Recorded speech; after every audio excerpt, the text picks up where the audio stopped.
Thank you, everybody. There are quite a few people still joining, but yeah, maybe we should just start and we can have some more time for discussion if we begin early. Uh, I welcome Professor Probal Dasgupta, Professor Chitra Panikkar, and Professor Ipshita Chanda. It's a pleasure. It's not just an honor, it's a pleasure and honor together combined to have you with us. For those of you who are not aware, all three of them have been associated with the Center for Comparative Literature in various capacities. I think this discussion would have been much more wonderful if it was physical, if we could meet each other here in humanities and carry forward the discussion. But yeah, maybe some other time soon. But as of now, I'm really, really happy and I welcome you all. Welcome all of you. Some of you are from CCL, some of you are from, I don't know, elsewhere. Uh, and yes, I also see a whole lot of alumni as well. So welcome you all. And it's Swati's turn to introduce the speakers and the moderator today on this discussion we'll have on rethinking comparative literature. Yeah, Swati. Thank you, ma'am. Good afternoon, everybody. I would like to extend a warm welcome from CCL to all of you. It's my pleasure and privilege to introduce the panelists and the moderator for today. We have Professor Probal Dasgupta, who has done his Ph.D. linguistics in New York University in 1980. He had taught linguistics and Esperanto in the US, Australia, England, and India.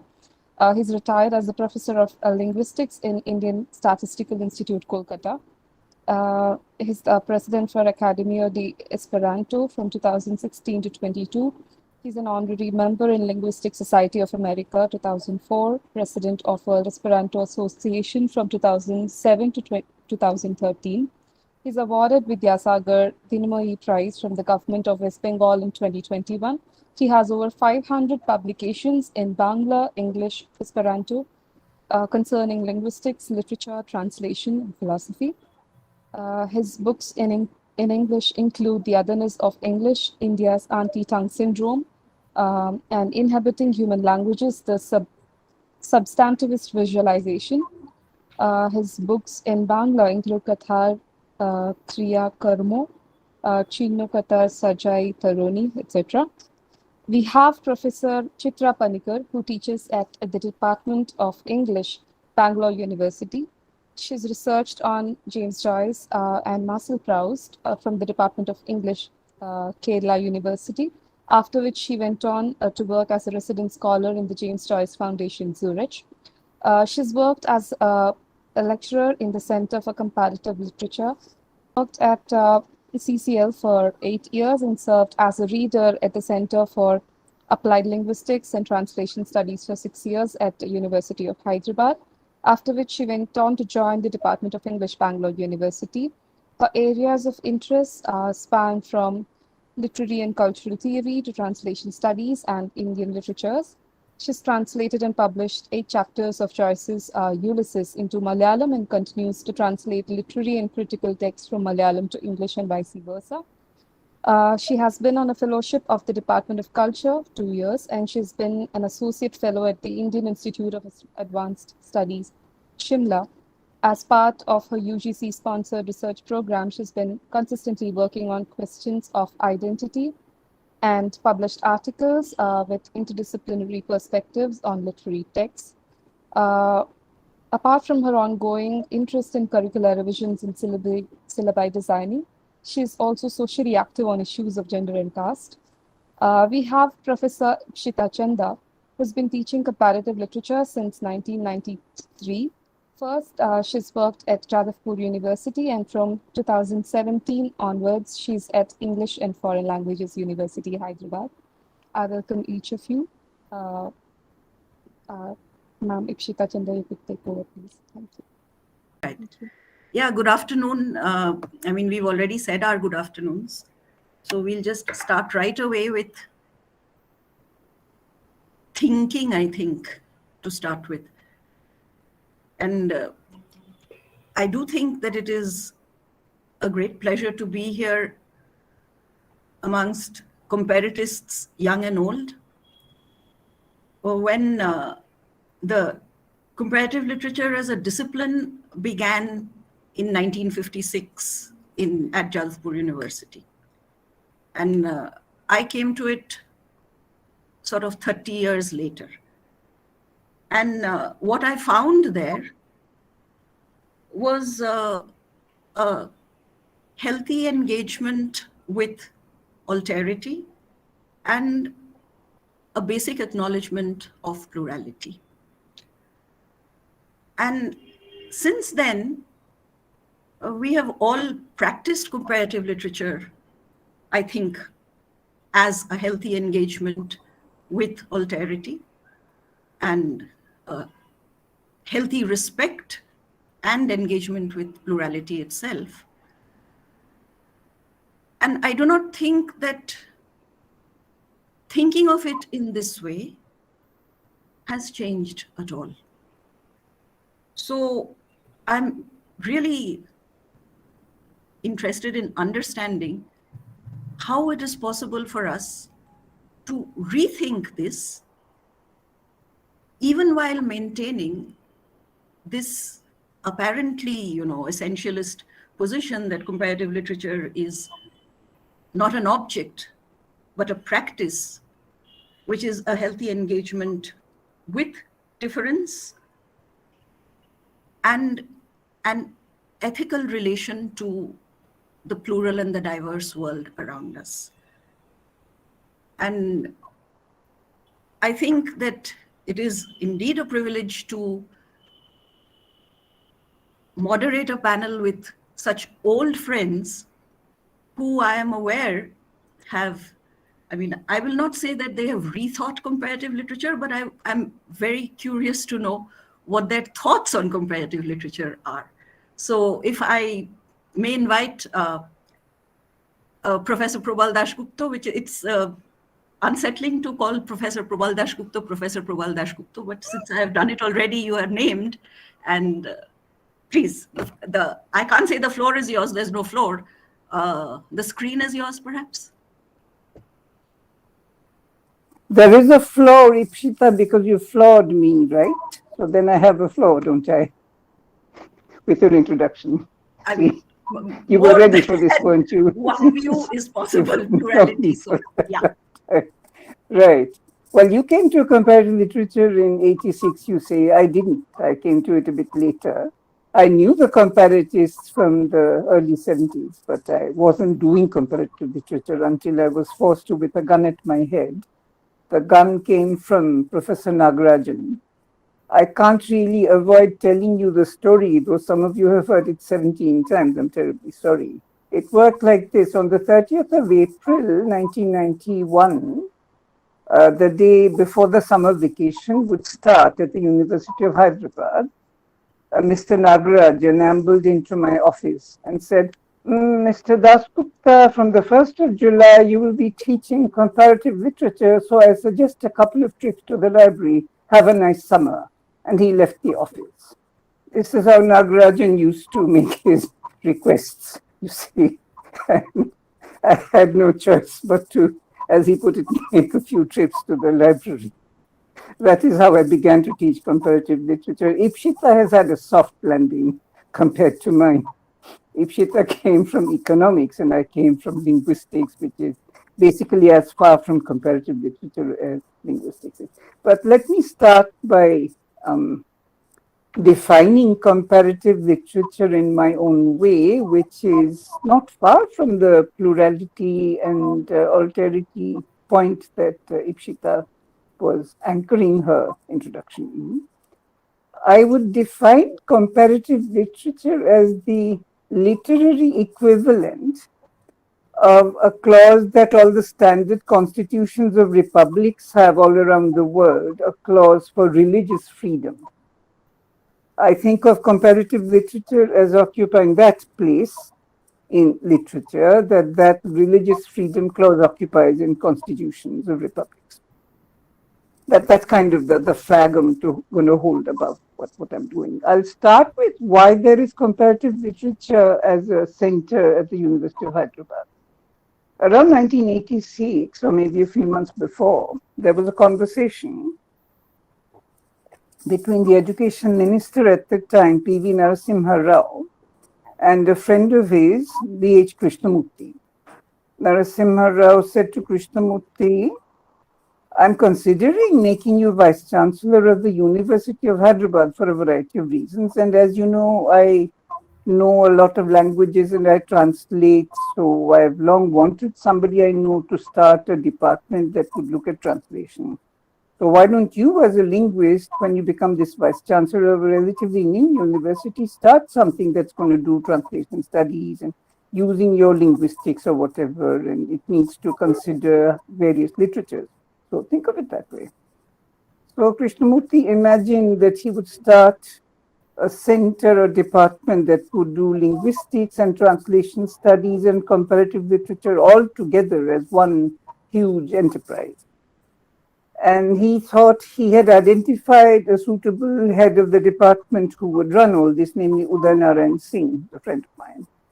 Uday said, I can bite off what I can chew. I think I can chew applied linguistics and translation studies, but I can't bite or chew comparative literature. You'll have to find somebody else. So that's why CALT started the way it did, Center for Applied Linguistics and Translation Studies, headed by Uday Narayan Singh, who soon invited me. And the comparative literature left hanging in the air was handed over to Professor Nagarajan, who had served as Vice Chancellor right before Krishnamurti for, if I remember, 2 months or something. He was an acting Vice Chancellor.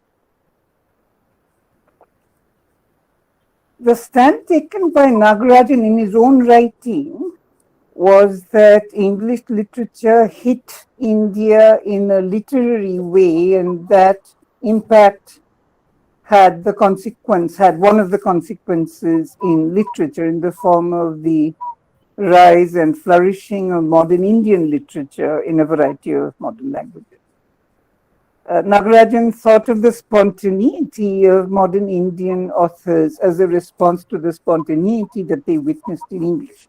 He wasn't denying the spontaneity, on the contrary, he was celebrating it, but he saw it as a response.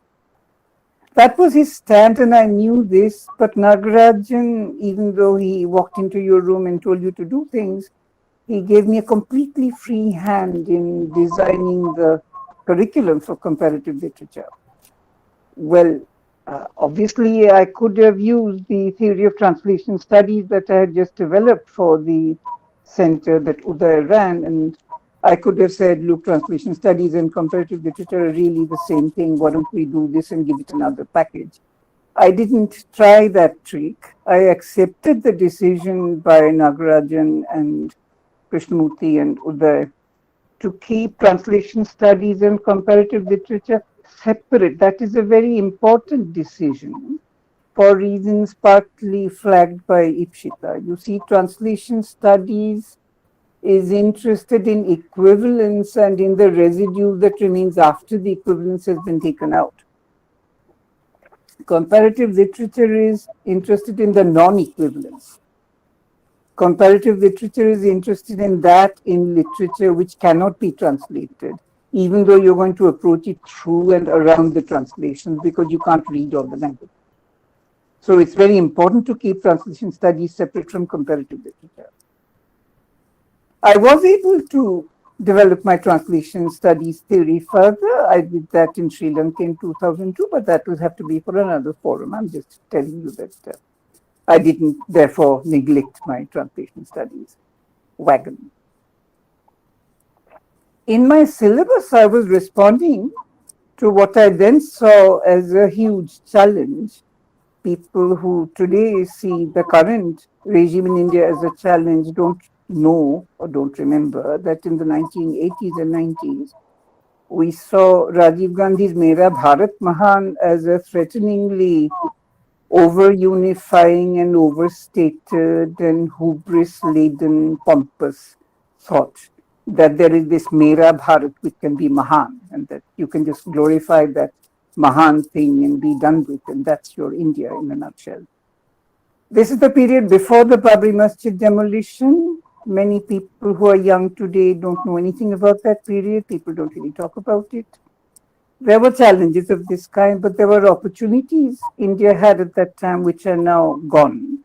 There was an opportunity for fully open South-South dialogue on a comprehensive basis with Central Asia, with West Asia, with Southeast Asia, with China. All these places are important for India's literary explorations of what we can see in our own literatures if we put them on the same screen as the other regional literatures of these neighboring regions with which we've had historical contacts and in certain cases have contemporary contacts.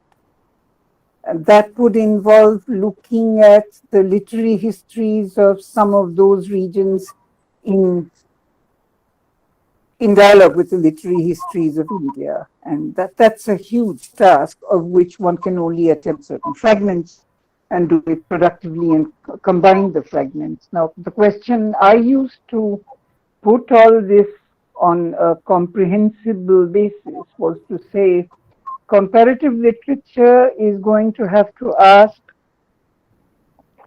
how to look at written literary processes and the circulation of oral literature in the form of folk tales and other narratives and women's nursery rhymes and women's various kinds of kathas in Bangla and comparable things elsewhere, the oral textual accompaniment of various rituals. The question was how to put together the oral literature question in history with the written literature question in history. And this is a very difficult task because history tends to focus only on written literature and pretend that the oral doesn't exist. But the oral is what approaches a certain initial loose universality in the really ancient prehistoric period. And some of that universal accessibility remains to this day, even though the oral literary events all over the world are not the same events, even though there is massive local color and the local color makes it technically inaccessible to other localities. Nonetheless, there's something going on. I'd make that the centerpiece of my syllabus. Now, obviously, this can't all be done by 10 people together. It's a matter of watching what hundreds of people are doing in many places and to keep tabs on several explorations that are happening in parallel spaces that you can't all really keep tabs on, but doing it on a guerrilla basis. Now, how do you do it? How does guerrilla warfare work? Guerrilla warfare works according to your appetite for fighting, your appetite for engaging. So your appetite comes from your passion.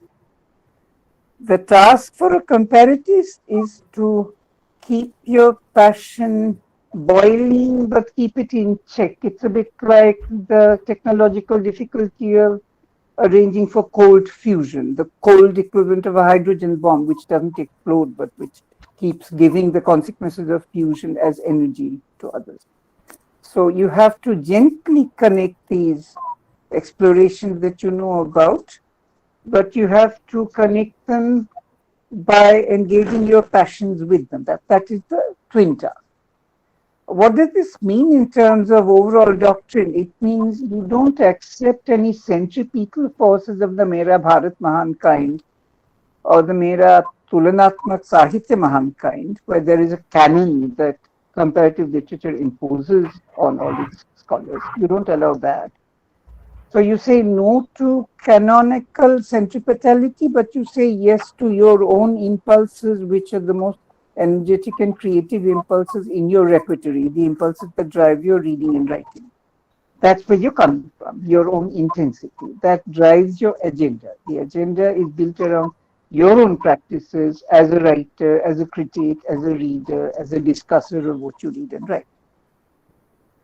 Now, when I was putting this together, needless to say, the fact that I'm a linguist couldn't be set aside. So I was looking at the founding moment of modern linguistics, which is the 1786 statement by William Jones in Asiatic Society, Calcutta, where he first seriously proposes the Indo-European hypothesis. I say seriously because before Jones, there were others who'd made similar statements, but without empirical foundations. Jones was the first person to make the empirical conjecture that there was a Proto-Indo-European language on a basis that has subsequently been recognized as the first solid basis for that conjecture. In that sense, it was the first serious proposing of the Indo-European hypothesis.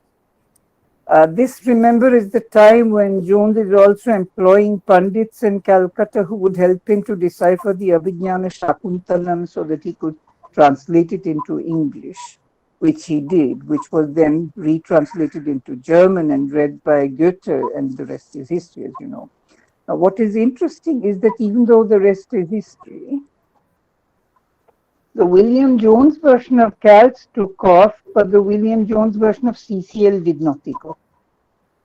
The same man gives you the basis for comparative linguistics, which takes off.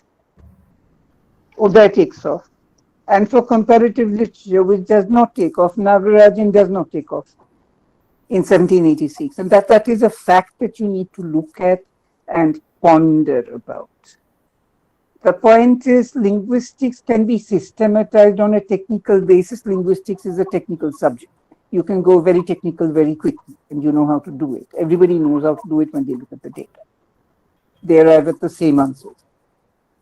In literature, what you need is a cumulation that I can only call a cloud, a cumulus cloud. My geographer wife is sleeping in the next room, otherwise she'd come out and kill me because I've misused the metaphor cumulus cloud. She has a PhD in geography, which is another comparative subject, by the way. So you need a cumulus cloud of empathy and personal response, and a cloud does not systematize, it only rains. Rain is not a systematic activity, as we know from floods and droughts. If you want partial systematizations to be in your repertory as a comparatist, you have to want to create them and use them. That's an unusual impulse, but some people have it. If you have it, follow your impulse. If your teacher has it, follow her impulse. But don't make it sacred. Don't make it the be-all and end-all of your discipline. Comparative literature is emphatically not a systematic discipline, though it employs fragmentary systematization. Now, one major difference between linguistics and comparative literature is that linguistics believes in winning and comparative literature believes in losing. Now, what is the difference? Linguistics wants to triumphantly reconstruct the one and only truths of Proto-Indo-European, what it was like in the past, what your deep mental processes are that Noam Chomsky claims he can decipher, or what some other secret is like that some other linguist thinks is the be-all and end-all that holds the key to the linguistic castle. Linguistics is a castle. It represents a victory. It's the victory that you aim for. Even if you haven't achieved it, you can imagine the castle that you will build when you win. It's a Fatehpur Sikri type thing. It's about Fateh, it's about victory. In contrast, comparative literature is about losing because it's about the loser in you encountering the loser in your opposite number, in the other literary figure that you're encountering. You're putting vulnerabilities together. Not personal vulnerabilities, but persons seen as prototypes of cultures, prototypes of collectivities, bearers of literature. So your vulnerabilities come together, you're systematically tentative. In other words, you systematically avoid putting systematization and the thought of victory in the foreground. This is why relativism is a necessity for a comparative. If you look at comparative literature conferences for decade after decade, people have debated what kind of relativism you want. Nobody has ever dreamed of saying you don't want relativism. All comparatists know that you need cultural relativism for comparative literature to function at all. Why does it become a strategic necessity? Because you're putting vulnerabilities together. That is why defeat becomes important. The part of you that loses and does not mind losing. This is where my comparison with literature that I held up as a headline becomes important. Religions can talk to each other only if a religion can imagine not winning, not taking over the world, not bashing everybody and forcing them to join your religion. And since winning is a binary thought, people who believe in victory, when they don't get victory, they call it defeat. So you have to call this the thought of defeat. Now, I'll end up with one thing. The point is, if you are in religious freedom, if you're interdenominational, you can't have a catechism based on dogmas. But alas, there are people who claim to be doing comparative literature today, who believe in a Pax Americana, who call it world literature, who believe in canons, who market their canons. For them, our friend Shivram Panikkar, who still flourishes at the University of Hyderabad, has a wonderful description. He applied it to friends of ours whom I will not name here. He said of those friends, they pretend to have a theory, but what they really have is a technology of book production. I think Shivram Padikkar's epithet needs to be used here. I will end by quoting the first sentence from a book by a dear friend of mine who was truly theoretical and truly unsystematic, Michael McGee. His book called Transformations of Mind begins with the sentence, listen, philosophy is something dead. I'd like to give you the sentence, listen, comparative literature is something dead. Thank you, and I'm passing the baton back to Ipshita, who will do what she wishes with it. Thank you, Probal. I will not be able to do what we wish with it quite yet, but we shall in due time. And I think I actually messed up the order that Soumya had suggested. And Chitra was supposed to be the first speaker. But I think that since we have moved from linguistics wanting to build a castle, I think the right place to move is literature, which can just leave the castle without a second thought behind in pursuit of greater goals. So Chitra, your experience with comparative literature for 8 years, what did you think? Yeah. Good afternoon, everyone. I'm addressing the students who have gathered here as well, present students as well as, students of your,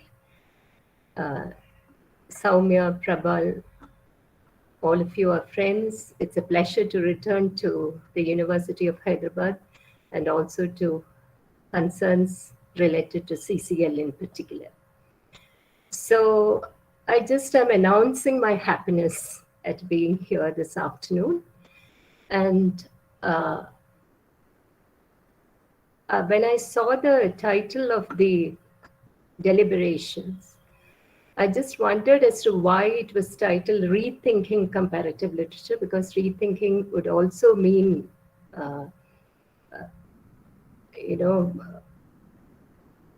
moments of crisis in a way, where I am directly asking Soumya, is there a crisis that initiates and demands a rethinking now in comparative literature, that one needs to title it so?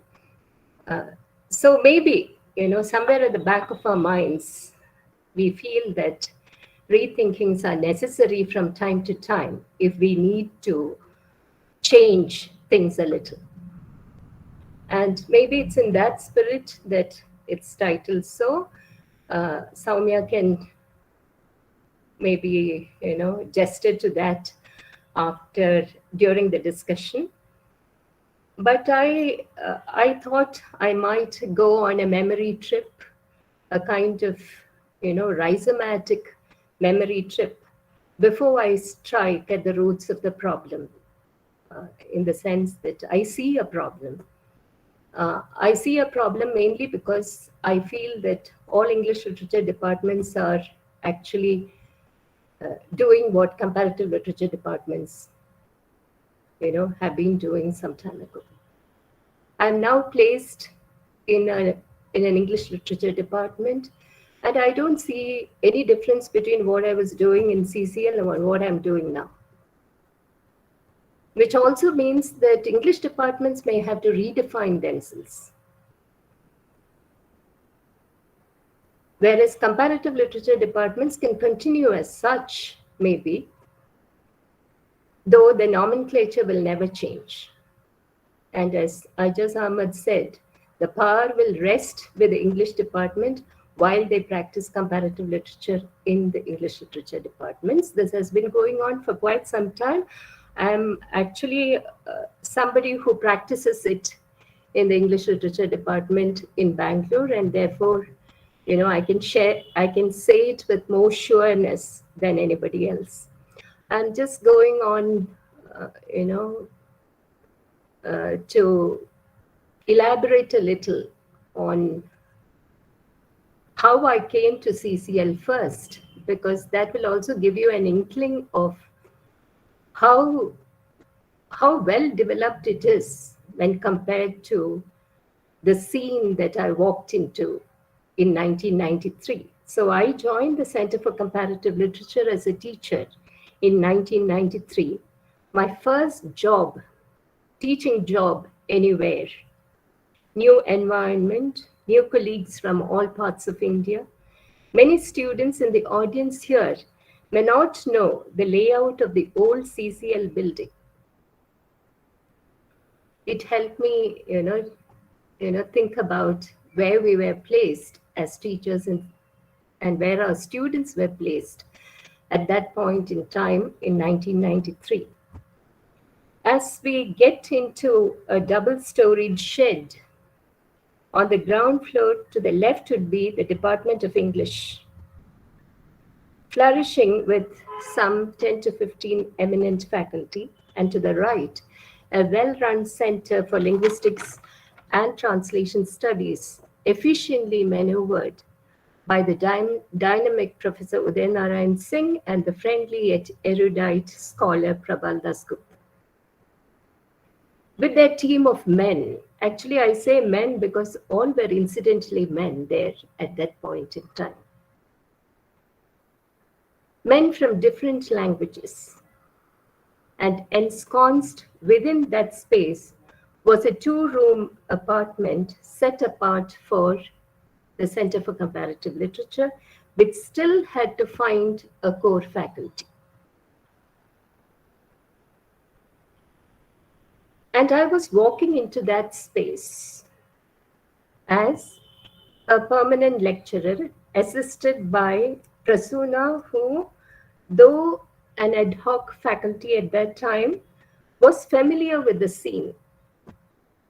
We were given a clerk, Mr. Satyanarayana, who seemed to know his job only too well.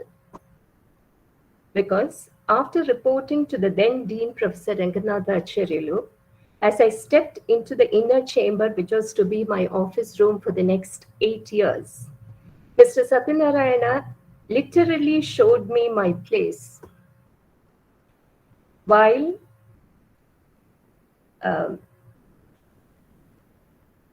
reminding me of my responsibility. He said, Professor Nagaraj, referring to my illustrious predecessor who occupied that room before me. Professor Nagaraj used to be here from 10 in the morning till 4 in the evening. And he was professor. That moment I knew my fate was sealed. That I will have to play a role of running a center without much experience in the discipline. I'm thankful to 2 people who made me feel comfortable at that time. One was none other than Probal Dasgupta, and the other was Shivram Panikkar, who gave me the confidence and the comfort, to carry on with whatever I was supposed to do, who gave me a gist of the history of the center, only to tell me that we are all there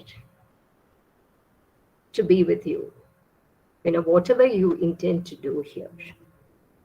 So I say that I walked into the center without much experience within the discipline because I was more a practitioner of comparative literature than one who had systematically gotten trained within the discipline. I had done my BA and MA and MPhil within a traditional English department with a strong dose of Chaucer and Milton and Shakespeare and specializations of English language and English history. During those years of study, it would have sufficed if I knew how to write and read and converse in English.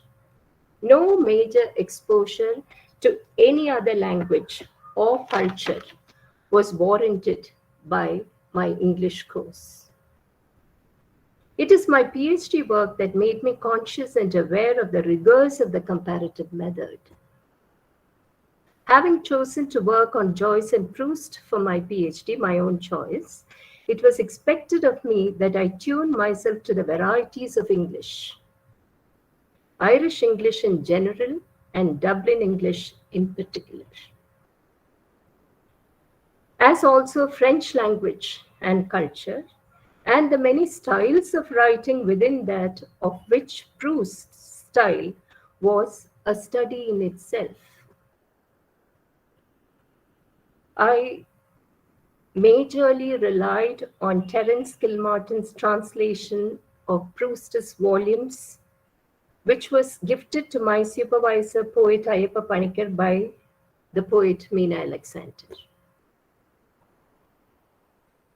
And wading through that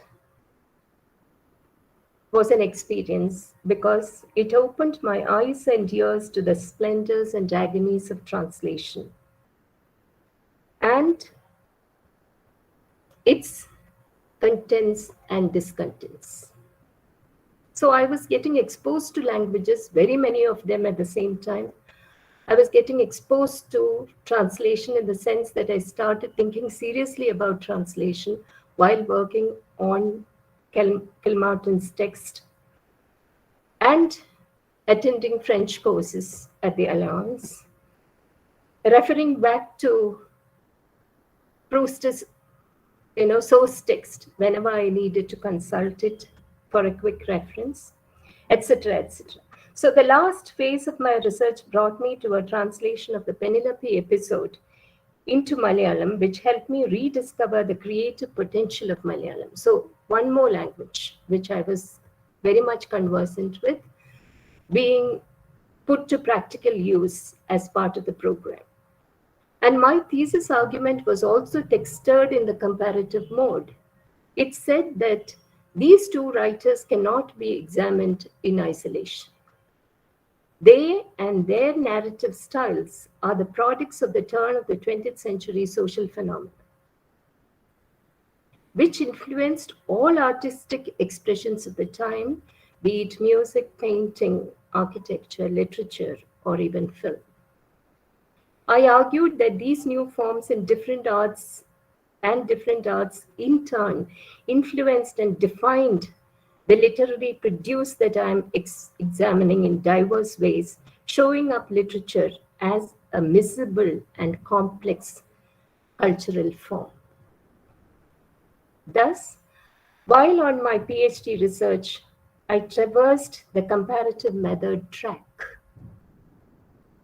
through different languages and cultures, engaging with translations and weaving an intermediate argument for literature that was rooted on temporal socio-political events of the 20th century.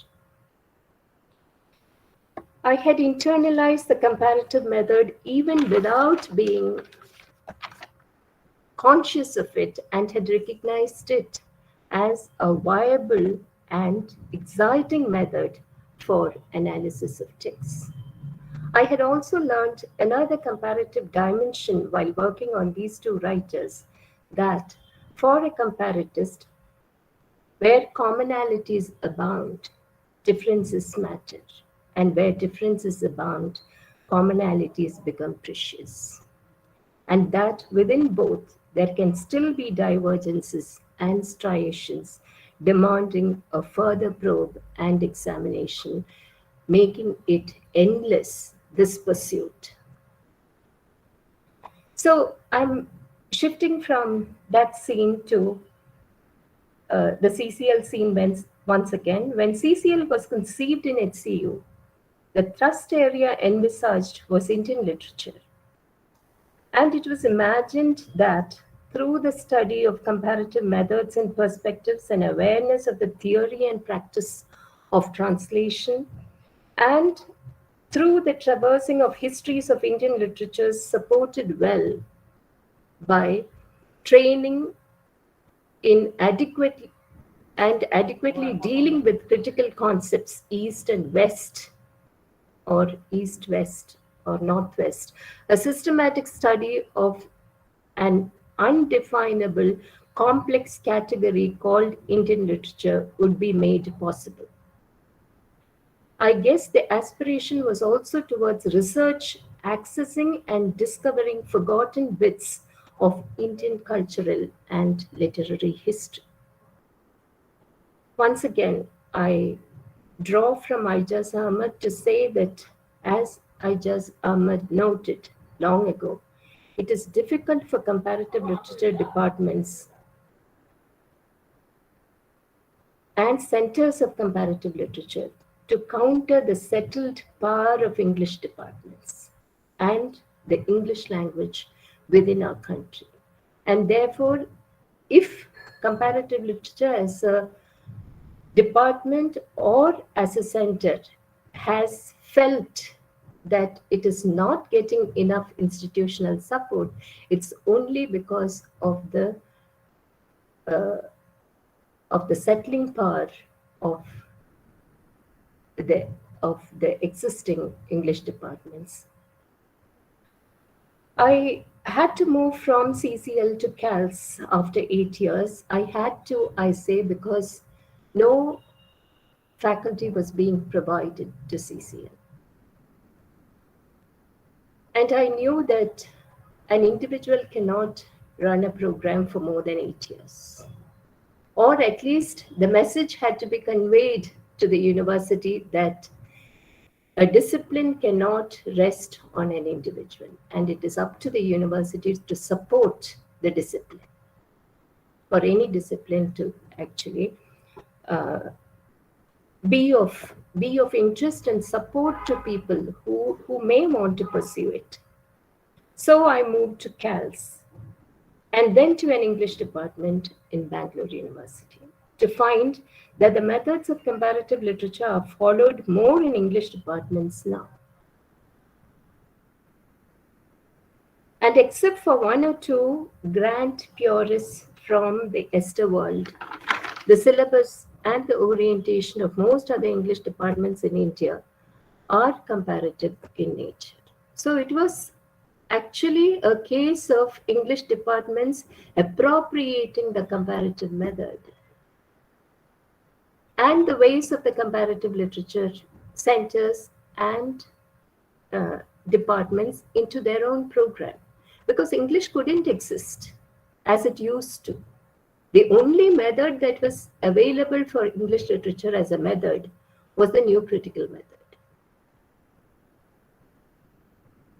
And therefore, English literature departments are thriving because of the comparative literature method, which has been appropriated by them. As one of my friends asked me, we are trying to, she said, we are trying to do something in English literature.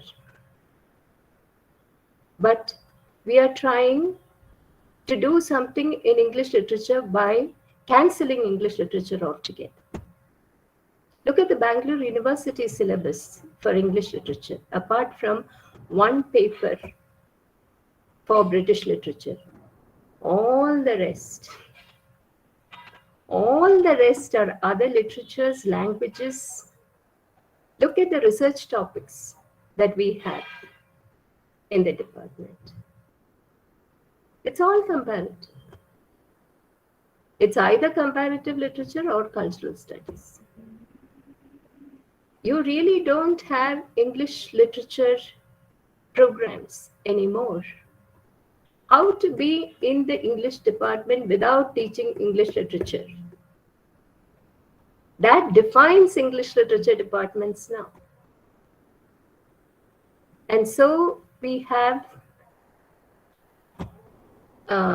English literature departments going the comparative way, comparative literature departments not knowing what to do about this appropriation, everyone going the cultural studies way because of a kind of political, trust, and a program that is available within that method,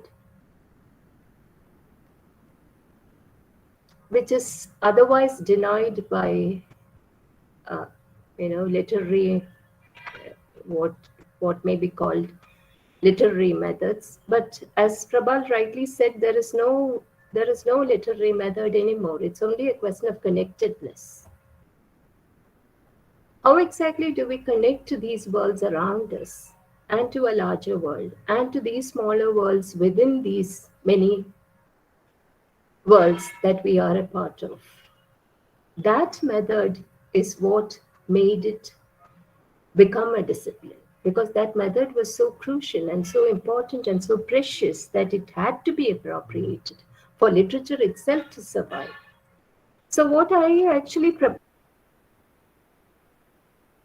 don't have comparative literature or English literature or any other literature. We have departments of literature.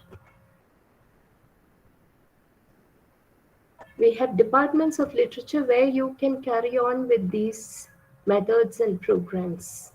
There is no English political science or Spanish sociology or anything. You have only sociology and political science and history. Like that, you will have only literature. And within that, very many people, coming from very many languages, to be able to, support students who would come from different languages.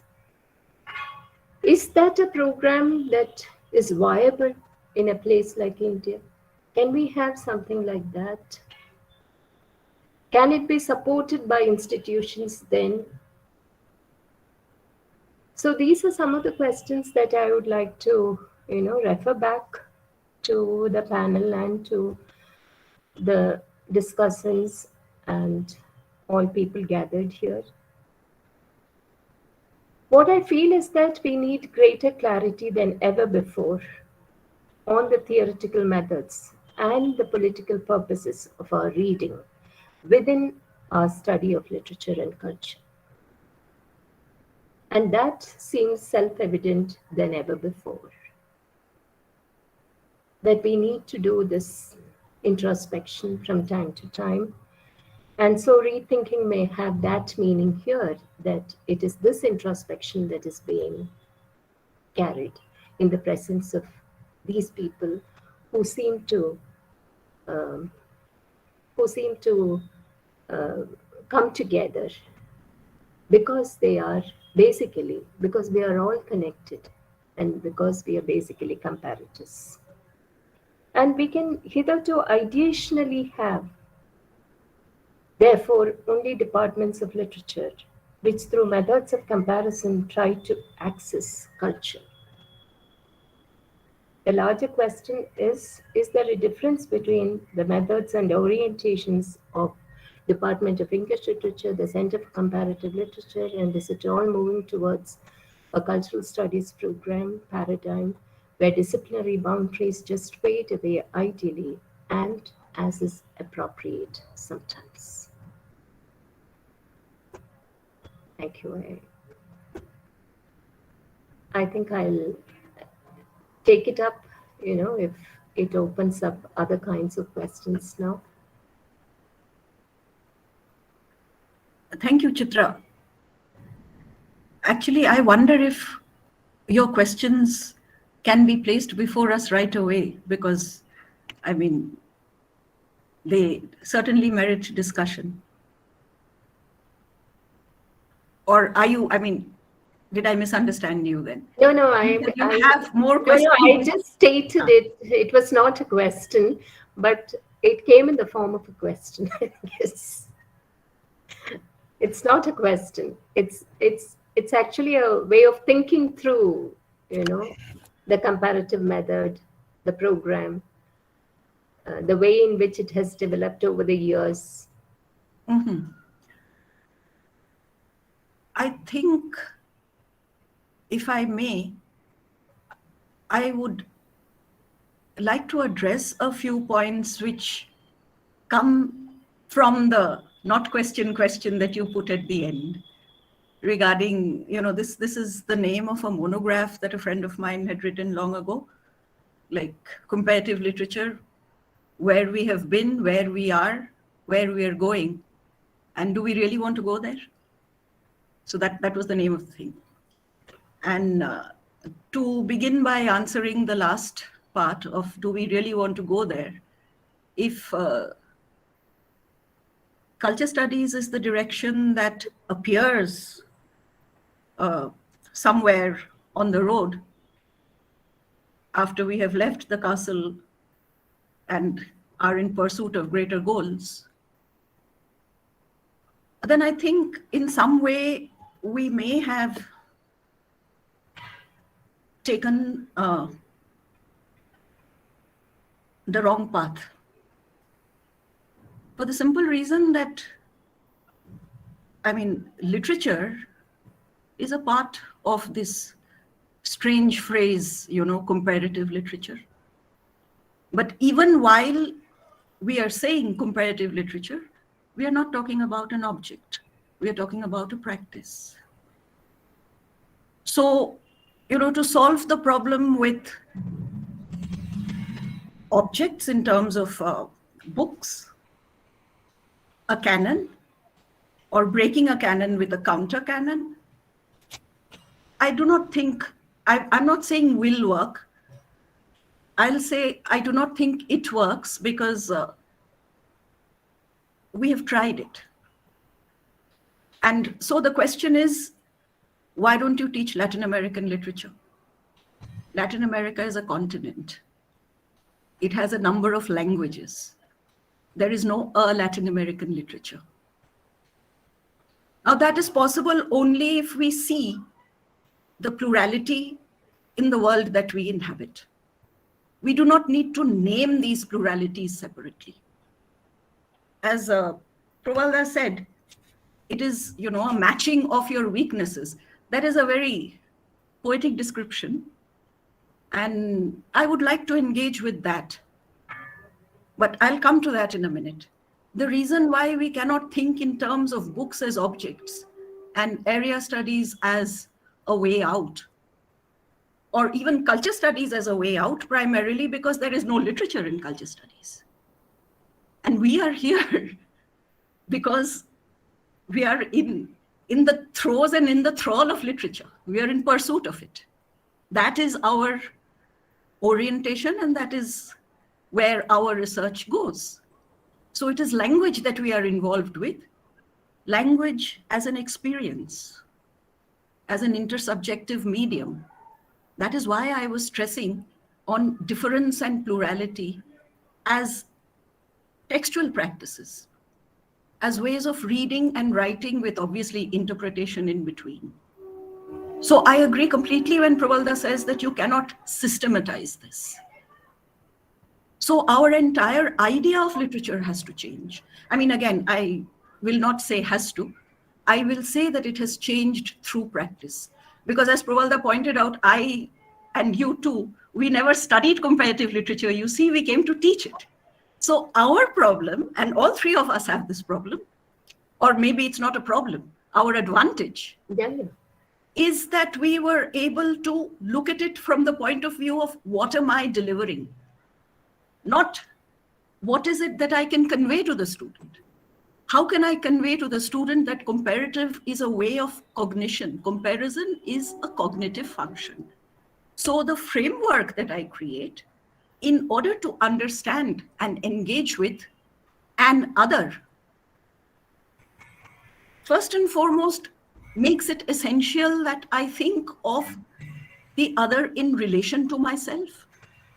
Because I cannot understand plurality unless I engage with difference. And literature is a training for that. Proust says that if we did not have literature, we would have access to no other world but our own. And so does Whitehead. That we keep thinking of literature as subjective, but it opens us out to the whole world. It gives us a perspective on the whole world. That cannot but be subjective. But our engagement then, our relation to that, our subjective relation, if you will, to plurality, to difference, is what makes the text. That relation needs to be ethical. I cannot be appropriating, I cannot be appropriating the text of the other on my own terms. My PhD work was on Anglophone African theatre. So when I met my supervisor for the first time, I told him I'm going to work on African theatre. And the first thing he said was, Africa is a continent. So we learned by doing and we learned by teaching, which is why, it is very clear that comparative literature is a practice. And I will not call it a method, despite all the difficulties that there are. I will not call it a method because as a reading practice, as a practice of textualization, as a literary practice, I think it goes against the very grain of literature as an event between text and reader to impose a method on it. And this is where I think the problem of pedagogy and the problem of research lies. As Probal Das said, you have to follow your impulse. It is a dialogue of weaknesses, he said, which is why, it is in the space of freedom of religion, where a dialogue of weakness may happen. I think it is in the place of the radical democracy of language, where a dialogue, not of strengths or weaknesses, but a dialogue between equal differences may happen. And that is, in fact, the important thing that Probal even you pointed to it. The fact that in English department, even though you do say that they follow comparative methods, first and foremost, though I would say that, as a practitioner, that you cannot dictate the method. The text will dictate the method. And the text can take you anywhere if you read it as literature. And you have to follow the text. So you have to have the courage, I think, to follow the text. Because theories and methods often give us very proper boxes into which we can put difference and plurality. Those are often not our experience of them.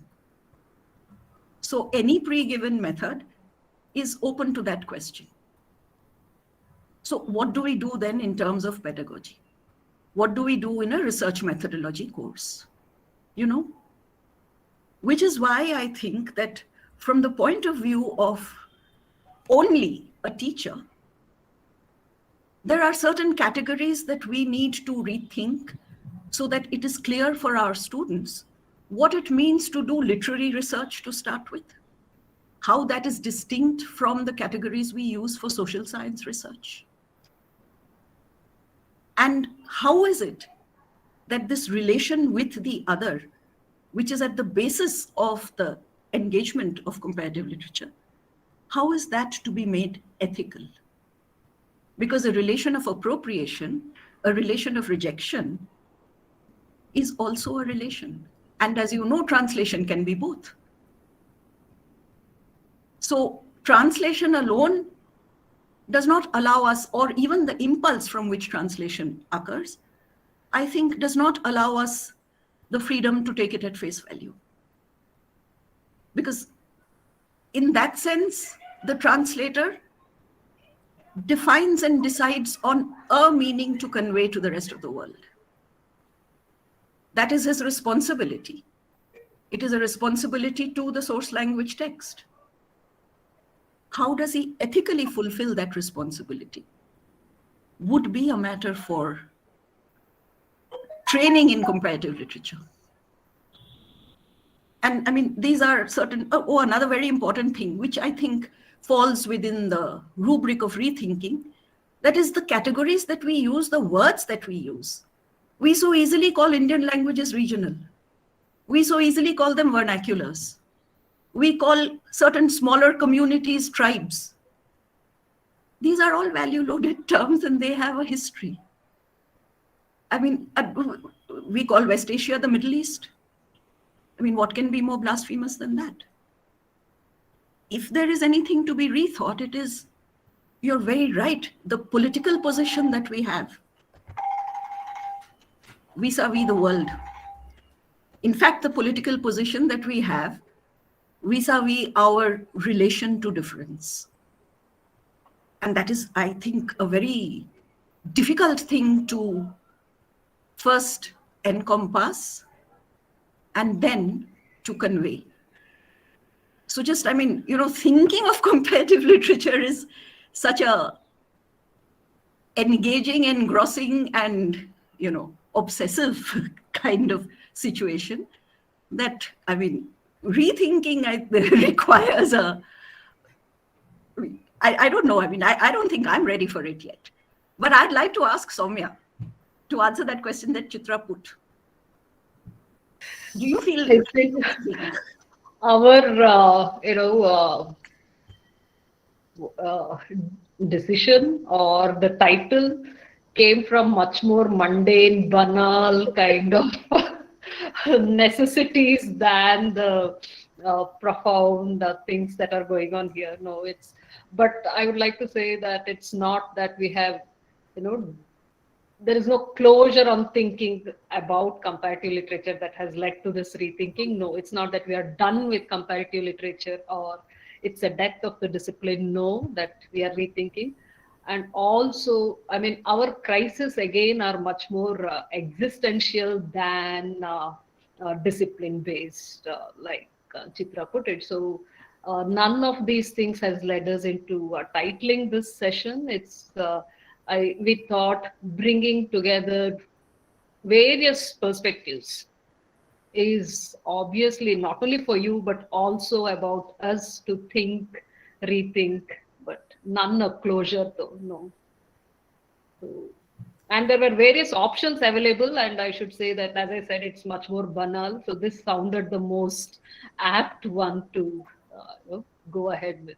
No, I asked that question, Soumya, mainly because I thought comparative literature was flourishing than ever before.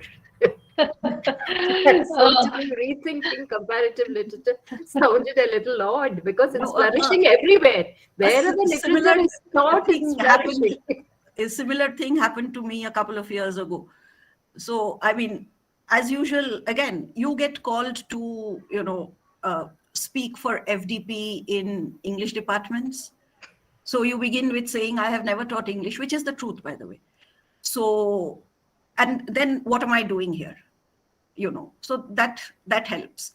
So I wanted to title it Introducing Comparative Literature. And the organizer said, you're still introducing comparative literature? I said, okay, in that case, fine.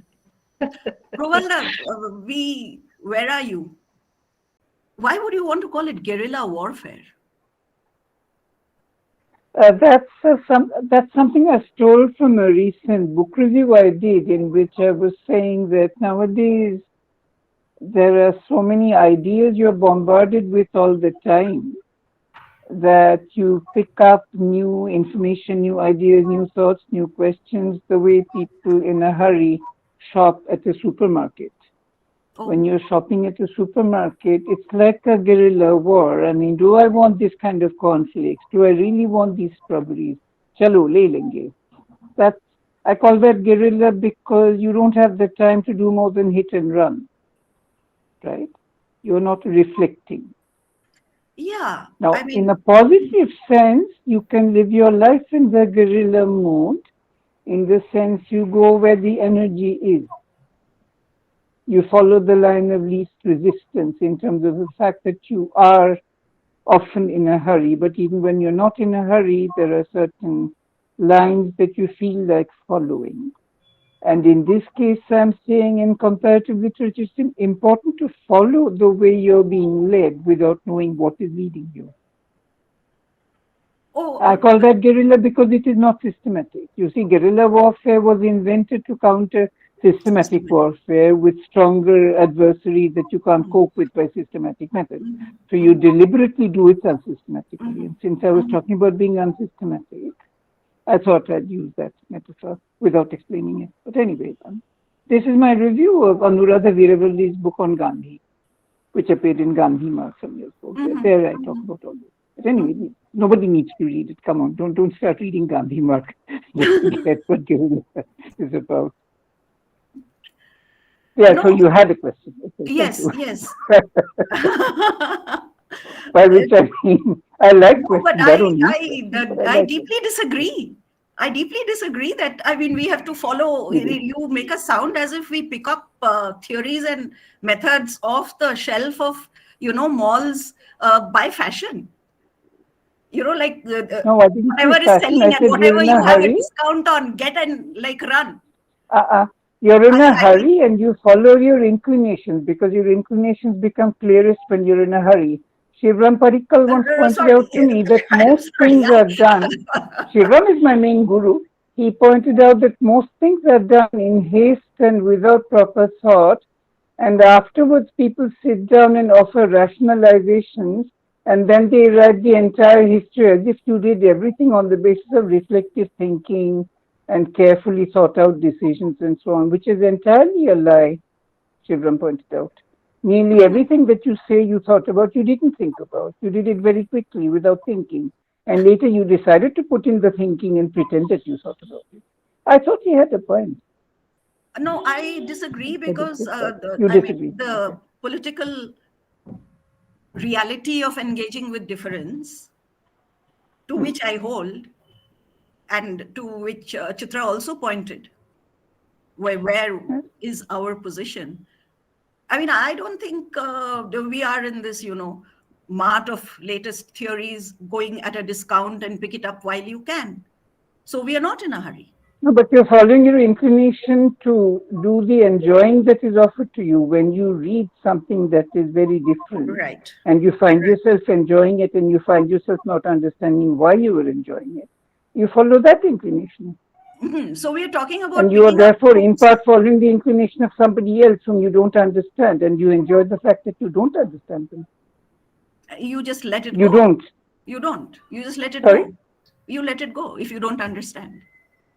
I mean, that's quite possible. If you don't let it go, but stick to the fact that you're intrigued by what you don't understand and keep reading.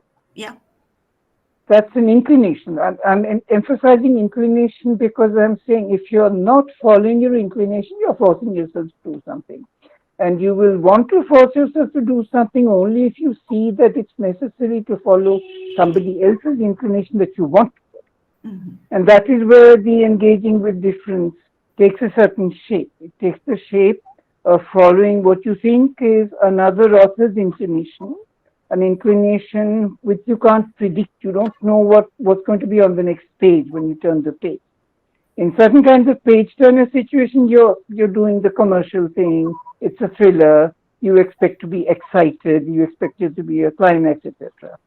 In other kinds of things, you turn the page because you have no idea what's coming. Even in principle, it's not a scripted genre. You don't know what the finale is going to look like, more or less. It's not a body in the room and you are going to catch the murderer. You don't know if it's a mystery. You don't know what the genre is. But that intrigues you and you keep reading because it intrigues you. Right? What Chitra has done that she could not herself, I suppose, bring to the fore because it's part of her, is she has turned the study of Joyce, which to most of us was an exercise in modernism and figuring out the various bizarre games that Joyce plays with language.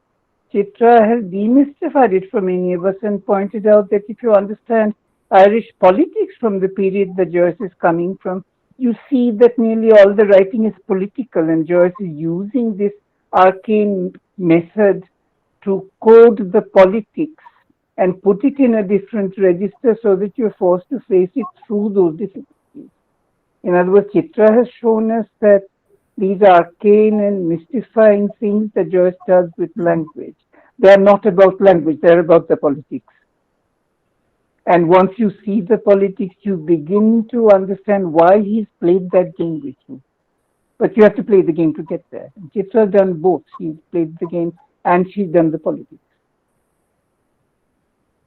I thought I should point this out because, I mean, Joyce has been one of the major tools that Chitra used to open up the world of reading. I'm not talking just about Chitra's teaching at CCL in Hyderabad. I'm talking about what she said at seminars. Hyderabad has always been a city with many voices and many kinds of discourse. And the seminars and other places of meeting in Hyderabad with different institutions involved and with many people who are outside institutions like the poet Jamila Nishat and many others.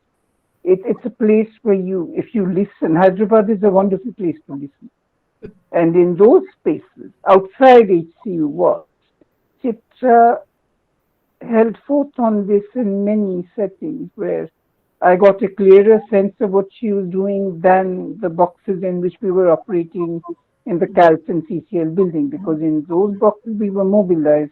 I was doing CALS work, she was doing CCL work most of the time, except when I had to go in as a volunteer to do a few hours per week to make her schedule possible. She was one woman running an entire program, and it was humanly impossible. So, of course, she called in volunteer support, and I gave volunteer support. But that doesn't mean that I was able to follow the threads of her work at CCL itself. So I followed them outside. That's why Hyderabad having a huge outside really helps. As you know, since you've been in Hyderabad for 4 years now, you know what Hyderabad is like or was like before the pandemic. That makes it easier to say.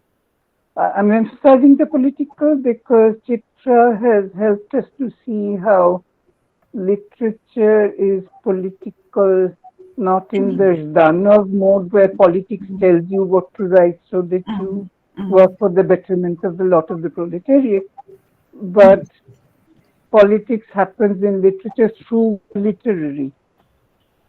It is in and through the literary that the literary process brings you in direct contact with the politics.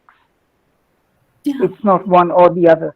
This is something Chitra's teaching has really made much clearer to me than that of other people who have made an impact on it. And I'm just telling the public here that I owe to Chitra directly. So now we have all the time for anything that anybody wishes to ask the speakers, which is not me, because of internet, etc. Ansari has a question.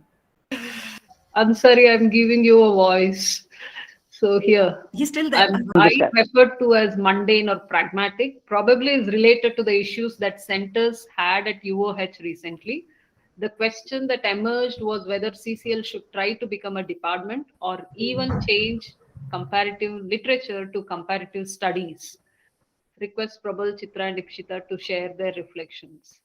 I mean, there is also this discussion. I mean, it's about the existence, the functional existence of centers vis-a-vis departments, because there are different kinds of centers in the university. Centers do not have a teaching program at all, versus centers that have a teaching program like comparative literature or CALS, applied linguistics and translation studies.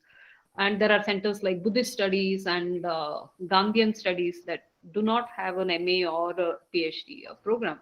So the administration tends to club all these things together. Even if you go to the website now, all the centers are clubbed as one, right? We were reflecting on whether we should rename it as a department, because there is no difference as such in the way we function from any other department. And in fact, CALS has the maximum number of faculty in humanities, and they run the maximum number of programs, but they're still a center.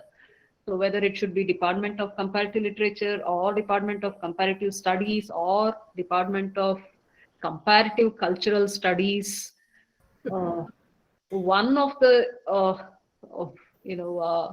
issues that come up is, I mean, CCL is CCL. It cannot be DCL. This is Ansari's often quoted sentiment.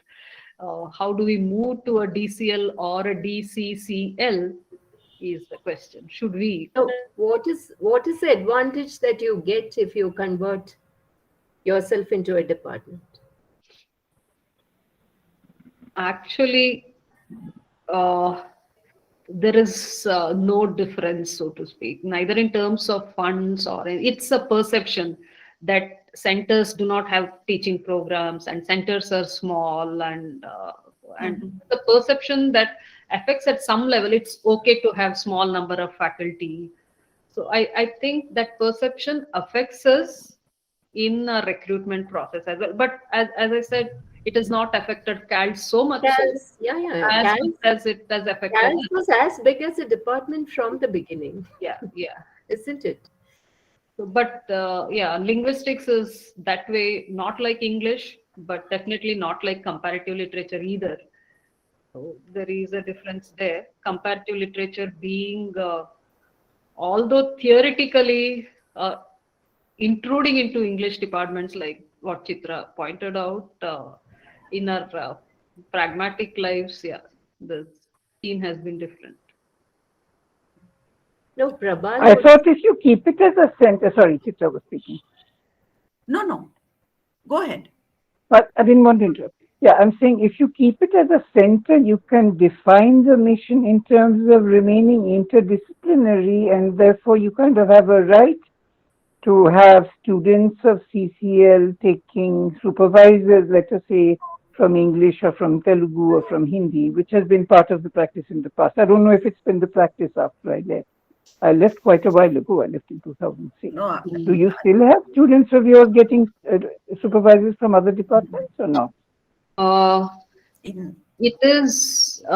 It was a practice until maybe 4-5 years ago, but no longer, because each faculty can take only 8. I mean, if you're a professor, you can take 8 students. If you're associate assistant, whatever number, and therefore, if you take CCL students, or if I take a student from Telugu, then students who choose comparative literature will not have any supervision. So it's I see. Then I suppose becoming a department would make structural sense, because the content of the word center loses its meaning. Earlier, the point was having centers is connected to interdisciplinarity and drawing on the strengths of different departments around you. That had been part of the purpose of having CALS and CCLS centers when BHK set them up. If the purpose is gone, then the content of center has been bleached in that sense. But I mean, one can keep it for the sake of history. That's of course a different sentiment. I wouldn't mind people keeping that, but what I'm saying is, for practical purposes, as you said, it's become a department, right? There's one question, maybe a pragmatic question. We'll just pragmatic question. I don't think we as outsiders can really say anything. Chitra, you probably have something to say. Chitra is less of an outsider because Chitra ran CCL for a long time. Students. Chitra, you have a view on DCL and CCL? They have questions. No, Soumya. Yeah. I mean, there's one question already There's from a Already. question in the chat box, but apart from that, Rensa, there's a queue? No, there's not a queue. Yeah, Rensa. Yeah, I raised my hand for a question. Yeah. Sorry, I didn't see. Am I audible right now? Yeah. Yeah, so my question is that most of the lectures or such series I've attended which pertain to comparative literature, and most of the essays that we've been reading on comparative literature, they tend to deal with how it started, has it been going about, what people are doing with it, how people have tried defining it, and how we must try it. So the discourse usually for me has, as a student reading comparative literature, studying comparative literature, the discourse has usually revolved around the defining part of it, the theoretical part of it, right? Rather than moving ahead. So we've been talking a lot about instincts. Professor Probal has been talking about instincts and being on our own and defining for ourselves what we'd like to do with the knowledge that we've gathered. And that makes me wonder that, is that all there is to study in comparative literature, and then the students are left on their own to figure out and work with their instincts? For example, there's no practical research or a practical theoretical study that I've come across. I hope I'm comprehensible. I hope. So then the discourse around comparative literature, does it end in how has it been, how it's been going, and what we're supposed to do, and then the students, for example, after finishing their master's program, then the students are left on their own to discover what they'd like to do with it and how they'd like to extend that information, that knowledge, or that discourse to a practical approach. I hope I made sense. Yeah, you make your point. But I don't know who is going to answer this question. So you really don't have to answer. I'm fine if no one answers it, but this is something I've wondered. No, but it's an important question. I mean, what are we in the business for if we can't answer this question? Yeah, sure. So this is what this is what I've been wondering. We speak a lot about our instincts. We speak how this discipline is something which keeps redevising itself. I think we understood your question and I'm sorry. the pain from where it comes. So we'll try and address. Chitra, would you want to? Yeah, I think on the practical front, it actually trains us into being people who can deal with life in all its connectedness. That you don't actually see anything in isolation. That there is no possibility of anything existing in isolation. That is where the practical front becomes very, on the practical front, it becomes very useful. Because there is no island that is possible within human interactions anymore. Yeah, so that is the basis for practice. That is the which is a practical front, I think, which can come as a consequence of this regular practice of connecting one thing to the other, whether it be within literature or between literature and any of the phenomena that you actually encounter as part of the program. Probal, would you hazard anything? Yeah, I was saying partial systematizations can be among your resources, and I was saying you do that when you or your teacher is inclined to do so. You have to be inclined to do it. I mean, you can't use a partial systematization just because it's in a book and the book is on the shelf. You do it because you want to do it, right? And you have to want to do it. That was why I kept saying instinct and impulse. I'm saying don't allow a method to be imposed on you just because the discipline says so. It doesn't work that way. But sometimes it is imposed by the material that you're studying. You can study Proust only in certain ways. You can study Joyce only through the language games that are part of these intricate texts. You can't kind of shy away from them and say, I've got the gist of Joyce's story, therefore I'm going to do this with it. Certain things are imposed by the text. But beyond that, what you want to do with it and how you're going to place it in a matrix involves a leap of the imagination that is very different from the leap that you're doing if you're in a Telugu department or a Malayalam department or an English department, where you tend to be monoglot, even if you're being adventurous about cultural studies and so on, you tend to do it in a monoglot fashion. If in an English department you do what is in effect a comparative study, let us say between some writings in English and some writings in Kannada, I think you will find that the bibliography of the PhD thesis will mainly refer to writings in English. You will find very little reference to critical writings in Kannada that such a student could have engaged with. This is my experience. I don't know about Kannada, but I'm mentioning Kannada because Chitra is now working in Karnataka, just to ask whether that is the case. But that tends to be what happens, as Ajaz Ahmed points out, the power stays in the English department, and therefore the discussion stays with texts in English, critical texts in English, even if talking about Kannada. So that I think is crucial. But again, I mean, by saying this, I'm implying that you must engage with text in Kannada. I don't mean that. I mean that this is an illusion that needs to be noticed and it needs to be made part of your repertory if you're going to perform that illusion. So it's very performative, Renza, is what I mean. I'm not saying that the performance is anarchical, you can just do anything. I'm saying the performance doesn't obey preset rules. And as a result of this, comparative literature is much more adventurous by its very nature than the monoglot literature. And that is why we tend to go on about these methods, partly because they are supposed to be precarious. And if they're supposed to be precarious, you know that you're going to be in trouble.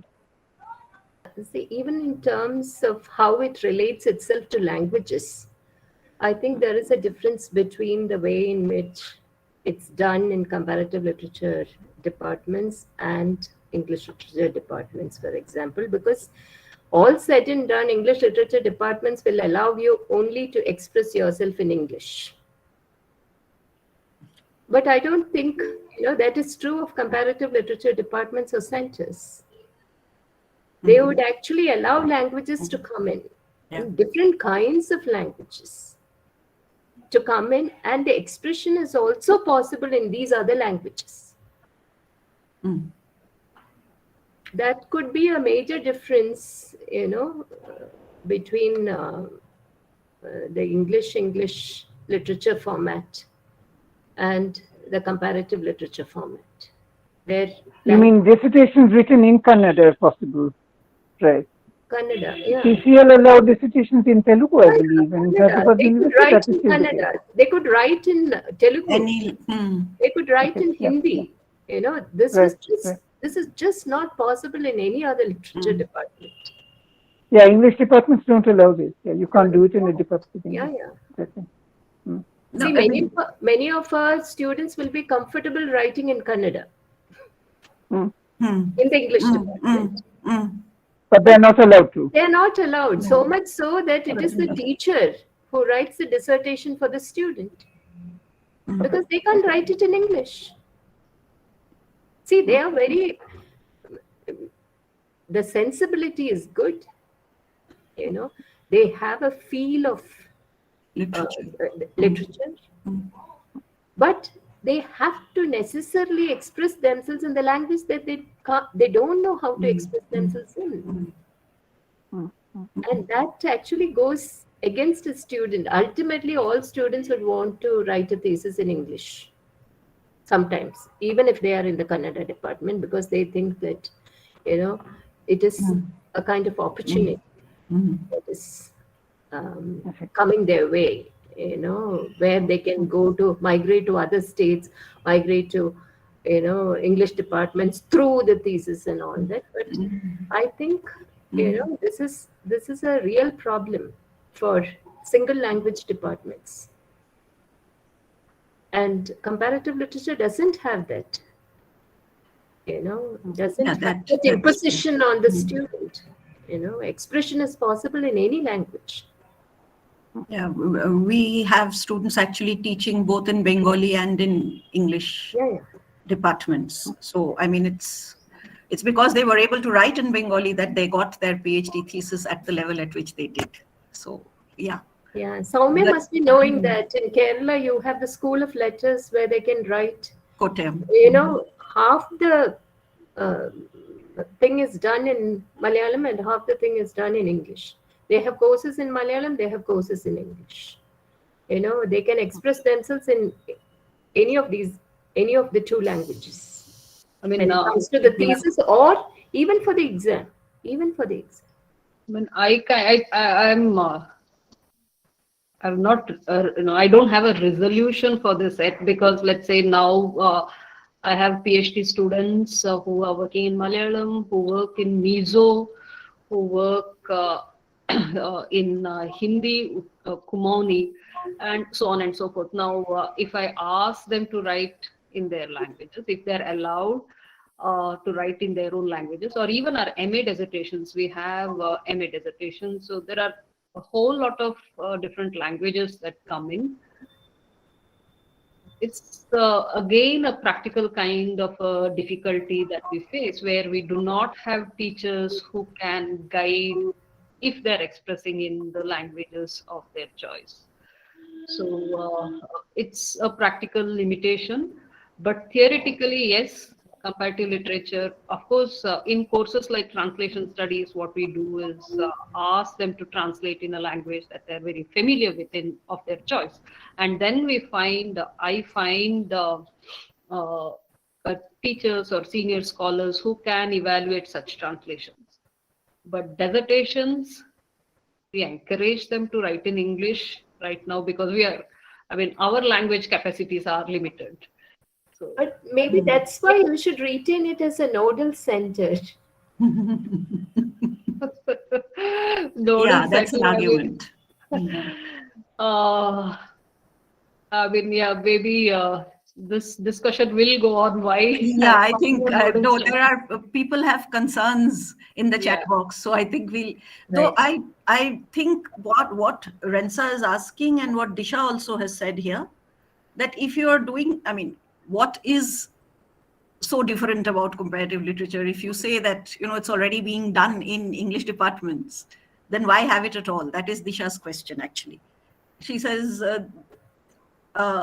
As Chitra ma'am told us, she observed English departments are appropriating comparative method.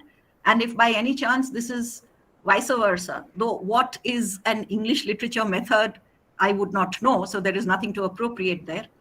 So that is if comparative literature is also taking from English literature departments. I mean, I really don't know because I have no idea what an English literature method looks like. So Chitra, if you want to answer that. No, I think I had already mentioned it, that English literature does not have a method. Yeah, so that's to be emphasized. It really doesn't have a method, except perhaps the new critical method. Where you do a close reading of texts and always within the same language. Right. It really doesn't have a method. It really has to seek its methods, from other disciplines. Yeah. And but this problem still remains, because Rensa's problem is that you teach us all this theory. Now, Rensa, correct me if I'm wrong, because there are a similar number of questions in the chat box going there, that you teach us a number of theories, then, what do we do with them? So Chitra's answer was that, I mean, it's essential. It's not as if we are teaching you so many theories for the sake of the theory, but to create a threshold of expectation, I would say, which is a technical term in hermeneutics. So the whole idea of interpretation and located interpretation, obviously you're very right that what we require is a whole lot of practice. That is, you reading the text, what we can do is give you a threshold of concepts. And then, as Probal Das said, you create a conceptual framework of your own. Now, some of us feel that this conceptual framework should address this ethical responsibility of engagement with difference. Because as a cognitive function, that is what comparison is, not a hierarchizing of difference. Now, these are things that I'm telling you. In the class, I would give you a set of concepts, or we would discuss ways in which these concepts can be applied to literature. And that sounds extremely mechanical. But behind that is the warning that Professor Dasgupta just gave, that it is okay to be systemic up to a point, but beyond a point, because you are dealing with literature, it is, I'm sorry to put it like this, but it is the education of your sensibility. And I'm not saying that we are not claiming to educate your sensibility. We are claiming that there are within the discipline ways of looking, ways of reading, ways of creating perspective, which do address plurality. Whether you want to use them or not and how you want to use them depends upon your reading and where you are located. So Amyodev calls this, he has a theoretical name for it. He calls it comparative literature from below.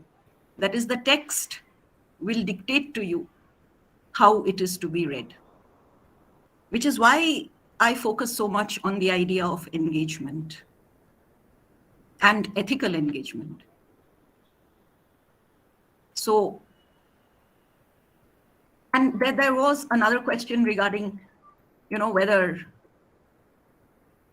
when there is no Latin American, if there's no African or Latin American literature, is there any Indian literature for that matter? Shishir Kumar Das wrote about, unfortunately could not finish all the volumes that he wanted, but he wrote a history of Indian literature, and the approach paper to that proposed the idea of an integrated history. I mean, when he was talking about an integrated history, obviously he was talking about some kind of unity. But I think the same idea of using a number of literatures in connection with each other in plural languages, because none of our languages is, has only one single source. And also there is continuous contact between languages. So one of the things I think that we need to rethink is the idea of a monolingual, monocultural nation.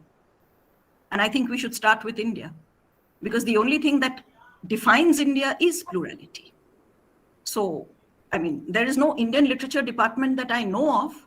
There's a Department of Modern Indian Languages and Comparative Literature in Delhi. So, Polumi, if you know of any other, it will add to our knowledge. And I think I should add one thing that some students may not be aware of, which is that when I referred loosely to the Rajiv Gandhi period, Mera Bharat Mahan, that was a facetious way of commenting on Sahitya Akademi's constitutive slogan, which is that Sahitya Akademi deals with one literature in many languages. Sahitya Akademi had this claim that India writes one literature in many Indian languages.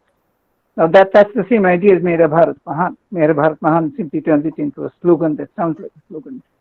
And in my time, I was trying to challenge that and make that challenge the centerpiece of the syllabus. You compare because you are trying to understand Kiska Bharat Mahan, Kinka Bharat Mahan. What kinds of people, what plurality is this India of which you want to assert this greatness? Right. I just wanted to inform some students who may not be aware of Sahitya Akademi's claim that we have one literature in many languages in India. It's a very dangerous thing to claim because it's a thin edge of what will become Hindi being the Indian language, and everything is becoming a dialect of Hindi. That's the direction things are taking now, but in the 80s, the writing on the wall was already clear. We are now seeing the writing much bolder letters, that's all. This didn't start in 2014. Started in 1947. You see. There's another question here, which Probal, I think you would answer. At least I would not be able to answer. Question. The question Which says, one is it? It's from Anusha. And Anusha, thanks a lot for the found? question. Got it. Yeah. Yeah. Languages and literatures, etc., as a whole, if you would want to. Blurring of boundary, okay. Language study tends to be very technical. It tends to focus on grammatical phenomena, grammatical differences between different languages. Indian languages tend to have the verb at the end. English tends to have the verb in the middle of the sentence, that kind of stuff.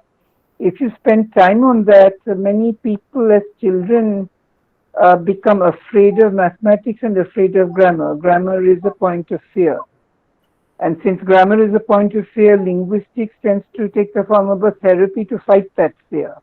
And if you spend all your time doing that, you get a linguistics department. The reason you can't have a linguistics and literature department is that you can't both deal with a phobia and a love affair. Literature is about a love affair with books that you love to read. Linguistics is dealing with fear. Linguistics is a therapy. You can't do a therapy and a love affair together, you see. You get a mess. That is why linguistics and literature in the same department is a disaster. CALS has been a disaster from day one because of this. Are you allowed to say that? CALS from 1988 onwards, even before I arrived, has been a disaster because linguistics and literature being in the same room doesn't work for the reasons I just gave you. Uday had a very simple and very interesting solution to it. He put all the literature people in one room, all the linguistics people in another room, and kept the rooms very far apart in our first building. Chitra, you haven't seen the building. I'm talking about the social science building where we were initially housed. And Uday found a room close to the gate where the dean's office now is, next to the dean's office, where he put all the literature people. And he put the linguistics people next to the staircase in the middle of the building. So we hardly saw each other. And that was his solution, that we will not be in the same room. This is not a peculiar Hyderabad problem. It's the same problem in the University of Montreal, where they have linguistics and translation studies people in the same department. That is another disaster.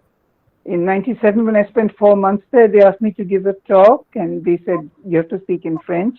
In French, I can't do technical stuff, so I chatted about saying, oh, how nice to be in another department where you have linguistics and translation studies people together. We have one, and it's in a crisis from day one. It works like this. And everybody started laughing because they have the same crisis in the University of Montreal, and for exactly the same reason. Hyderabad didn't invent it. Hyderabad and Montreal are two instantiations of the fact. Then I arrived at what I'm now telling you, this understanding that therapy and a love affair can't happen at the same time. Linguistics is therapy.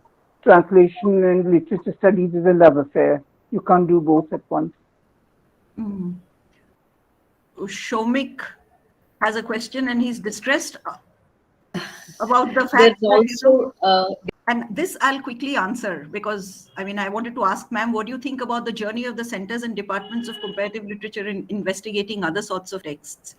Now, just because you investigate other sorts of texts doesn't mean that you're in a culture studies department. I was talking about not going towards culture studies, but something which is very basic to comparative literature has been from the time of the so-called American school, and is natural also, I think, is comparative literature and the other arts. And so the question of going away from literature, I'm sorry if that sounded too vehement. Going away from literature simply meant talking about a different paradigm of research and scholarship, which is what I was trying to say we need not adopt. I was not talking about texts in different media. And all that you have said over here is, in fact, as you say, very correctly studied in comparative literature departments, but as intermediate texts to start with. So I certainly don't think it's blasphemous, and I'm sorry if I gave that impression. The other one is about pedagogy. So the plurality that's been talked about and the ethics, etc., of equal hearing and not about hierarchical engagement. How are we going to incorporate this in our pedagogy when the meritocratic structures remain exclusionary? How are we going to negotiate between these contradictions as a practice? I can tell you what one does as a teacher. What you do as a student, I suppose, will be a corollary or a response to that. So if you are indicating that the responsibility is ours, you're absolutely correct. The responsibility is ours as teachers to address directly these meritocratic structures. Otherwise, we would be just, hypocritically talking emptily. When we are saying that the very basis of our discipline is plurality, because comparison is a cognitive function, it's a way of thinking about the world, then we cannot but incorporate that, as Chitra said, in our lives, in our consciousness of the world. And I think as teachers, and I'm taking this as completely, I'm taking it upon ourselves as teachers of comparative literature to answer this question, because like I said, that is the only position from which I can answer it. And I'm assuming that it is asked to me in that position. So yes, it is a responsibility, and this is something which we are consciously doing because we think that comparative literature does ethically address plurality and engage with difference, while remaining the study of literature, specifically. Have we left anything out? Soumya, do you think? Ipshita, there's a gloss needed. I think, Ipshita, you need to tell your audience about the difference made nowadays between ethical and moral. Many people take ethical to mean moral. That is correct. That you mean engagement, queer engagement. Please explain that, because many of us don't know this, you see. No, this will not. I don't think we have time to do this, Provalda, but yeah, that is in fact. But very quickly, put in one line. Just gloss your word ethical. That's kind of needed. No, this is, I mean, I'm not going to talk about you won't gloss your it? speaking Okay. light, but okay. yeah, absolutely. We are not talking about a correct stand, which is the moral stand. We are talking about a relation, and a relation ethical in this sense because it accounts for and maintains the plurality and difference in engagement. Like I said, you can appropriate the other. That is still a relation. You can reject the other, you can swallow the other, you can translate the other out of existence. These are all relations, but unethical relations. I mean, in 2 sentences, I can't do better than that. Provalda, maybe if you wish to, please feel free. I thought ethical was about face to face and both the faces being visible. I will not disagree, but I think that reduces certain things within the discourse itself. I mean, certainly. I'm not saying it's complete. I'm just saying it's the beginning for students who don't know the word ethical and don't know it's different from moral. I mean, ethical has become a term nowadays. Many people kind of didn't catch on. So I thought I should point this out to you. So we'll start with the experiential, as Chitra said. It is, that is what I was trying, not the theoretical. So, okay, I think we really enjoyed ourselves. That much we can say. And I think I speak for all of us. Soumya, thank you very much. No, thanks are due to you. Bhimaya, I think, will be more formal in thanking you. But yeah, it was a formal thanking. Yeah. Okay. Soumya, thank you for giving this opportunity to propose a vote of thanks. And after very deliberate and very interesting and stimulating, not simulating, stimulating discussions that happened under this CCL series. And after a long association with Center for Comparative Literature, Professor Probal Dasgupta, and very instantly consented to come back to CCL online to share his experiences about CCL, that what he had when he was here as faculty, as a dean of humanities. I saw him maybe 10 years back, I think, when he was there here, and I was much junior. I also heard much about him and his contribution to comparative literature, the Center for Comparative Literature, and also linguistics as well. So I did not have much and closeness with him, but now I see a lot of change in his physical posture because of the time that there is a lot of time gap.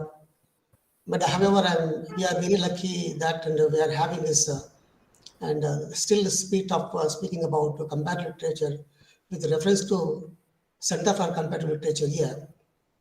So for that, he has spared and devoted a valuable time. And despite his, he might be scheduled somewhere else to speak, and is still young in his spirit about speaking, and on maybe comparative literature especially. And for that, I am very thankful on behalf of the Comparative Literature Department. Thank you very much, Professor Probal Dasgupta, for sparing your very, very valuable time to and having given a lecture under a CCL lecture series today, and sharing your experiences, and after a very, very long time with us. And coming to Professor Chitra, and Chitra was also long associated with comparative literature, and I was acquainted with her also. I closely observed her the views about comparative literature because, and I happened to be a presenter in one of the seminars. She was presiding over a session where I was presenting my paper then, and I was actually went on speaking something else about my subject. And she was actually questioning me and letting me do just you conclude like that. So despite not heeding her very this academic call, and I went on doing that. So that the very moment actually that we shared and on the platform, that is still very strong with me. And I'm really happy that I see the Professor Chitra online, and I'm very much thankful to her on behalf of comparative literature for having consented immediately after CCL puts a request for the interaction with our students, scholars here. Thank you very much, Professor Chitra, and for being with us today, and after a very long time, though it is online. And Professor Ipshita Chanda doesn't require any introduction anyway, and she has been equally associated with comparative literature, though she was actually there in Kolkata, but that time also we had a lot of interaction with her. And though she is very close to us now, because she is in Hyderabad, and she has been associated with our CCL, and also has been very close to us in terms of interactions, whatever we invite her, and she is always ready. And for other academic purposes also, we invite her, and we invited, and still we are hopeful of inviting her in future also, and in many ways. And today CCL also put as a request and, for our intervention, academic intervention today, because of these deliberations at CCL, and she has consented heartfully, and she has come and is doing with us very satisfactorily. And for that, and I thank Professor Ipshita Chanda on behalf of Center for Comparative Literature. And I equally extend my thanks to all the scholars and teachers and students who have participated in these deliberations today under this series. And thank you very much, and thank you one and all. And also I especially thank the head, Soumya, and Professor Ansari, and my colleagues, Vamshik, Krishna Reddy, and other guest faculty, and for being with us today and sharing their, of course, physically they have not participated in this, but definitely they must have been enlightened, and with the experience and the very valuable the insights that we have got from the experienced scholars today. Thank you very much. Thank you, Bivaya. I'm actually, I've been thinking of one sentence that can capture ethical from this discussion, and maybe we can end with it. I am going to use Probal Dasgupta, who said, comparative literature is all about non-equivalences, where translation is about equivalences, comparative literature is about non-equivalences, right? So I was thinking ethical for us is to recognize and engage with our plural words by starting with non-equivalences, right? That these plural words are not equal. They're marked by non-equivalences, and our ethics, I think, is grounded in that fact that recognizing plurality begins with non-equivalence. So maybe I should have said this in the beginning. It's been a learning process, not just because both Chitra and Probal were my teachers. Ipshita teacher, not in face to face, but yes, we have learned a lot from Ipshita. But Chitra and Probal were both actually my teachers, and although they refer to me as a friend, which I reciprocate that, but it's been a long journey of learning. And it continues to be so even today, as you all saw. So I'm very glad, and with Ipshita, it's been the same. And we hope we were just exchanging certain notes about how we can actually think through comparative literature, both the practicalities with which students addressed, and also other kinds of issues that we face in the discipline. So maybe we'll continue this conversation and also take it forward through other means as much as possible. But for making this happen, I thank all of you. It's been our pleasure, and we all enjoyed. It's not just you. Yes, all of us, I think, enjoyed this, and we look forward for more. Thank you very much.